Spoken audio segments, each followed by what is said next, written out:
Assalamualaikum warahmatullahi wabarakatuh. Salam sejahtera bagi kita semua dan selamat siang. Di sini saya Roria Hayuni Adityanto berunsur bakti dengan NIM 1903027737 dari kelas praktikum MPIE 4A2.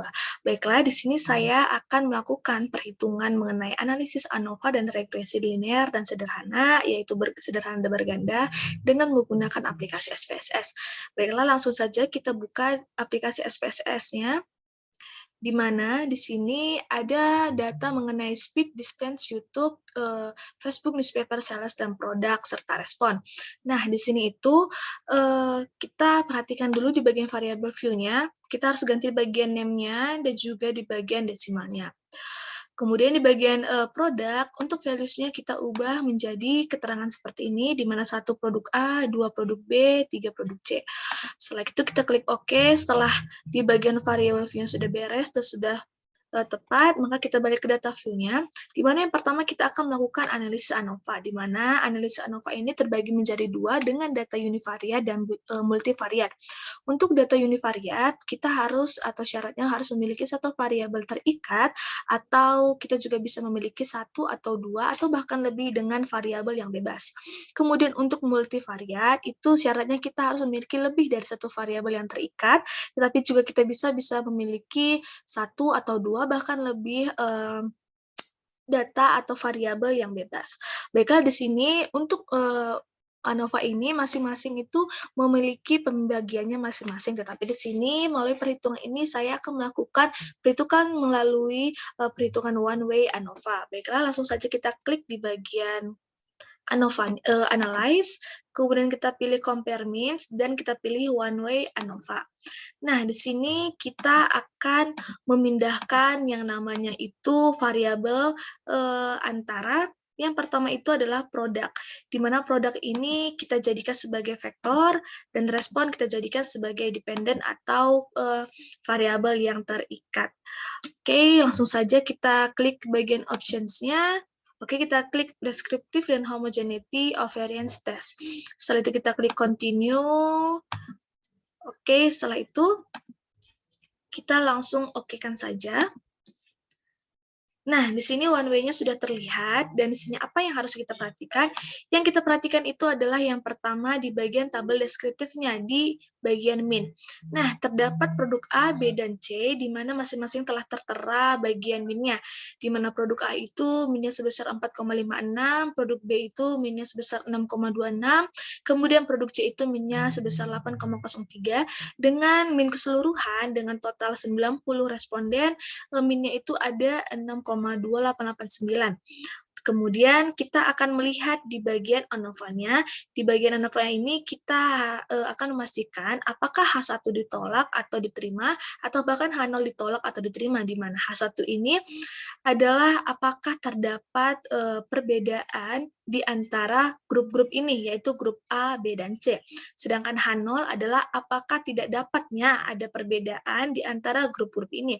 Baiklah, langsung saja kita perhatikan di bagian ANOVA-nya, kita lihat di bagian F hitungnya. F hitungnya itu ada sebesar 57,788. Di sini kita akan melihat dari tabel F hitung, kita di sini akan melihat tabel F di F tabelnya dengan signifikansi 0,5 dengan karena di sini min square-nya itu 90, maka dikurangi dengan 2, maka kita akan lihat di bagian DF untuk penyebutnya itu angka 88 dengan DF atau pembilang N-nya itu di 2. Oke, 88, kemudian kita cari 22. Oke, di sini ada 3,10, maka 3,10 ini kita bandingkan dengan F hitungnya, di mana F hitungnya itu adalah sebesar 97,788 yang menyatakan bahwa F hitung ini adalah F hitung yang lebih besar daripada F tabel tersebut. Dengan demikian dapat disimpulkan bahwa adanya terdapat perbedaan di antara produk A, B, dan C. Atau bisa dikatakan H1 diterima dan H0 ditolak. Oke, kemudian kita langsung ke dalam perhitungan. kita balik ke perhitungan yang pertama itu regresi linear sederhana. Bagaimana caranya? Kita klik analyze, kemudian kita klik di bagian regression linear, kemudian kita pindahkan yang ini. Oke, ini sudah tertera ya teman-teman. Di mana di bagian kita pindahin dulu ini semuanya.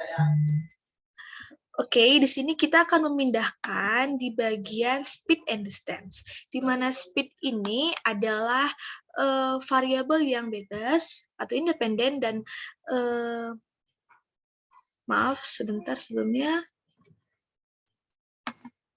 Oke, saya ulangi, di mana speed ini adalah variabel yang bebas atau independen dan distance ini adalah variabel yang terikat atau dependen. Oke, kemudian kita klik statistiknya, estimate confidence intervalnya 95, oke, model fit sudah jelas, kemudian kita klik continue, kemudian kita klik oke. Kemudian outputnya akan tertera, di sini akan kita lihat bagian, kita akan melihat di bagian tabel ANOVA-nya, di bagian F hitung ada 91,613 dengan SIG 0,000 dan juga dengan DF-nya ini menggunakan regression 1, residualnya 49. Maka kita akan lihat di tabel F tabelnya dengan regresi 1 dan residual 49. Oke, kita cari data mengenai DF penyebutnya atau N2-nya itu di angka 49 dan untuk pembilangnya, DF pembilangnya itu di angka 1. Di sini sudah tertera ada 4,04, kemudian kita bandingkan dengan F hitungnya, di mana F hitungnya tadi ini ada 91,613 yang menyatakan bahwa ternyata F hitungnya ini adalah jumlah yang lebih besar daripada F tabel. Sehingga bisa dikatakan bahwa kita akan melihat mengenai coefficients-nya, di mana coefficients ini kita akan memperhatikan atau menyusun mengenai model regresi linear sederhana. Di sini juga kita perhatikan di kolom B, di mana ada speed, ada minus 17,613. Di sini ada bagian-bagiannya. Kemudian di sini akan kita analisis apakah H1 ditolak atau diterima atau bahkan H0 ditolak atau juga diterima. Nah, berdasarkan hasil yang telah kita temukan tadi bahwa F hitung lebih besar dari F tabel menyatakan bahwa H1 diterima dengan H0 ditolak.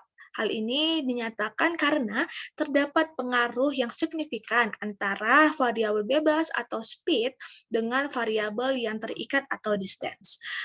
Oke.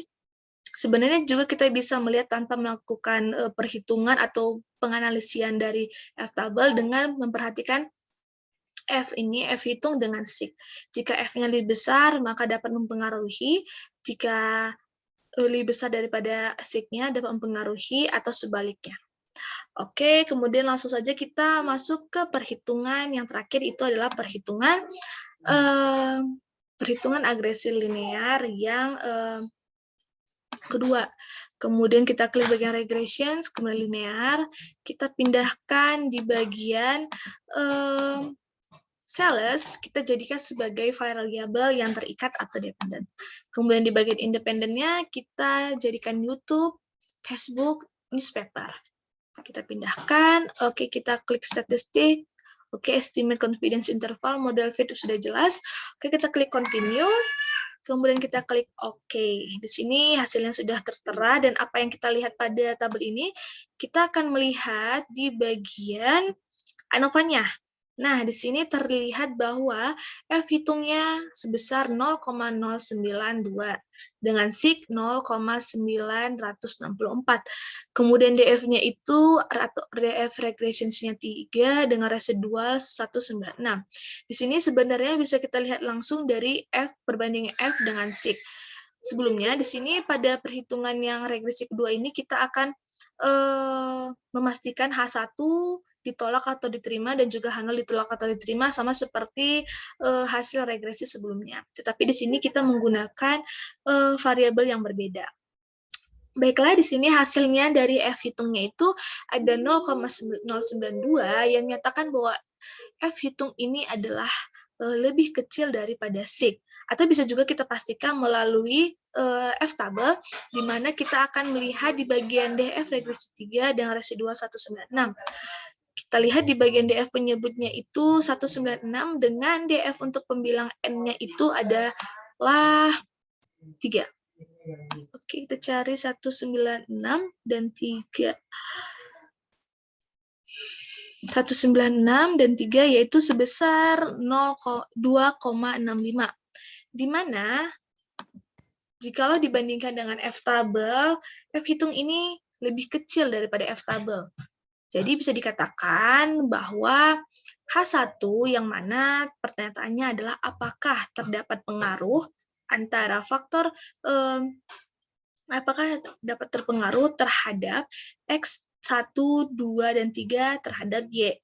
Dan sedangkan H0 itu adalah apakah tidak adanya pengaruh, tidak terdapat pengaruh antara X1, 2, dan 3 terhadap Y. Nah, karena F hitungnya kecil, maka F hitungnya kecil daripada sig atau juga F hitungnya lebih kecil daripada F-table, maka bisa dikatakan bahwa H1 ditolak dan H0 diterima, di mana tidak adanya terdapat pengaruh, tidak terdapat pengaruh antara X1, X2, X3 terhadap Y, atau tidak ada yang terdapat pengaruh terhadap variabel YouTube, Facebook, newspaper terhadap sales atau dependent variable. Kemudian kita juga bisa melihatnya secara manual atau satu-satu melalui coefficients, di mana di sini kita lihat di bagian YouTube ternyata T hitungnya lebih besar, T hitungnya lebih kecil daripada sig-nya yang menyatakan bahwa tidak adanya pengaruh yang signifikan terhadap sales. Kemudian Facebook pun seperti itu, bahwa Facebook ini juga T hitungnya lebih kecil yang menyatakan bahwa tidak adanya terdapat pengaruh yang signifikan terhadap sales. Kemudian di bagian newspaper juga seperti itu, T hitungnya lebih kecil daripada sig-nya yang menyatakan bahwa tidak adanya pengaruh terhadap sales. Dengan demikian kita bisa lihat di bagian model summary-nya, di bagian R-square, ternyata persen ketidakadanya pengaruhan itu adalah, atau persen yang hanya memiliki pengaruh itu adalah sebesar 0,001% saja. Seperti itu. Jadi, demikianlah hasil dari penjelasan saya mengenai perhitungan ANOVA dan juga regresi sederhana dan berganda melalui aplikasi SPSS. Jikalau ada kesalahan kata yang mungkin salah atau tidak berkenan di hati Anda, saya mohon maaf dan untuk perhatiannya saya ucapkan terima kasih. Wassalamualaikum warahmatullahi wabarakatuh. Salam sejahtera bagi kita semua. Shalom dan selamat siang. Terima kasih.